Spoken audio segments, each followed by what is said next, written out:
Psoriasis है और परेशान हैं, और परेशानी में इतना नहीं समझ आ रहा कि कैसे करें इसको ठीक और कैसे करें इसको काबू, क्योंकि काबू हो नहीं रहा सोरायसिस। तो आज मैं 3 तरीके लेकर आया हूं जिससे आप अपने सोरायसिस को काबू कर सकते हो। सही सुना है आपने, काबू कर सकते हो। काबू इसलिए बोलता हूं क्योंकि आप इस बीमारी को समझाने की कोशिश कर रहे हो कि किस तरीके से मेरे शरीर में तू रह सकती है, नहीं तो मैं किक मार के अलग तरीके से तेरे को निचोड़ लूँगा। इस तरीके से सिखा सकते हो।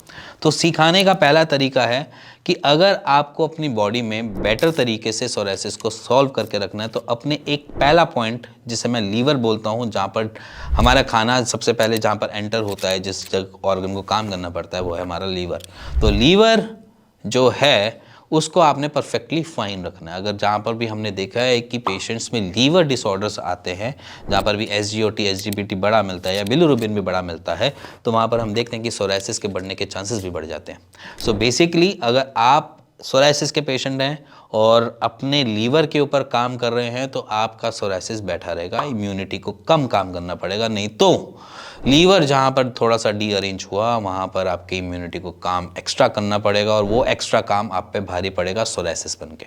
सो इसीलिए लीवर के ऊपर काम करना स्टार्ट कर दो, लीवर के लिए सप्लीमेंटेशन लेना स्टार्ट कर दो, लीवर के ऊपर डिटॉक्सिफिकेशन वाला काम करना स्टार्ट कर दो, जिसमें आंवला ले लो, कुछ भी ऐसी चीज़ें ले लो जिसकी वजह से आपको लीवर बेटर तरीके से परफॉर्म करने में हेल्प करे। सो कुछ लिस्ट मैंने आपके सामने रखी है जो लीवर को अच्छे से सप्लीमेंट भी कर सकते हैं, डिटॉक्स भी कर सकते हैं और हेल्दी भी रख सकते हैं आपके लीवर को।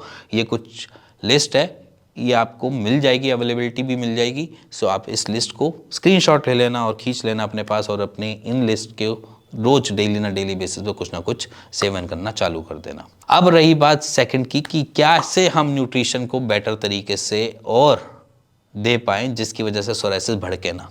तो इसमें कुछ चीज़ें आती हैं जिसमें हम हमेशा हर पेशेंट को बोलते हैं कि अपना विटामिन डी पूरा रखो, जिसमें ओमेगा 3 फैटी एसिड्स को आप नॉर्मल रखो। विटामिन डी और ओमेगा 3 के साथ साथ कुछ ऐसे सप्लीमेंटेशन को साथ रखो जहाँ पर हमारे को हेल्प मिलती है हमारे स्किन को, जैसे कि विटामिन ई, डी, दोनों चीज़ें ही आपको मिल जाएंगी। और इसी के साथ आपने कुछ से बच के भी रहना है, जैसे कि विटामिन सी से। विटामिन सी आप एक्सीड नहीं खाएंगे, क्योंकि जब भी आप खट्टा खाते हैं सोरायसिस को काम मिल जाता है आपके शरीर पे। इसलिए विटामिन सी से बच के रहना है। ऐसा नहीं है कि आपने खाना ही नहीं है, आपने ज़्यादा नहीं खाना है। सो ये सारी चीज़ों का थोड़ा सा ध्यान रखना है, जिसकी वजह से आपका सोरायसिस काबू रहेगा। विटामिन डी अगर आपके लेवल्स में है, आपका विटामिन ई अगर लेवल्स में है, तो आपका कंट्रोल बना रहेगा आपकी बीमारी पे। अब रही बात थर्ड टिप की, बात करूँगा। थर्ड टिप सिंपल है, आपको भी पता है कि नॉनवेज से दूर रहना है भाई। जब भी नॉनवेज खाओगे आपकी इम्यूनिटी को काम करने को मिलेगा, वो आपके स्किन पे फिर चढ़ चढ़ के नाचेगी एज ए सोरायसिस बन के। इसलिए मैं कह रहा हूँ आपने नॉनवेज से दूरी बना लेनी है।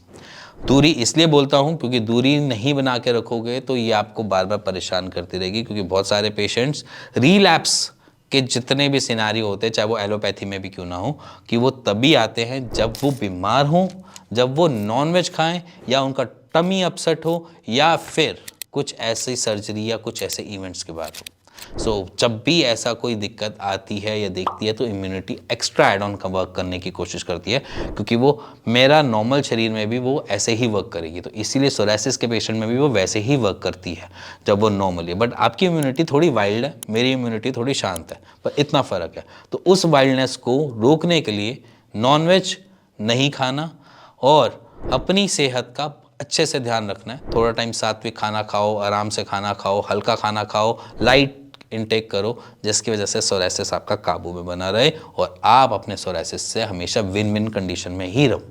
इसीलिए अगर आपको ये वीडियो अच्छी लगी हो, पसंद आई हो, तो प्लीज़ लाइक शेयर जरूर कर दीजिएगा। इसी के साथ मिलेंगे नेक्स्ट वीडियो के लिए, तब तक के लिए नमस्कार।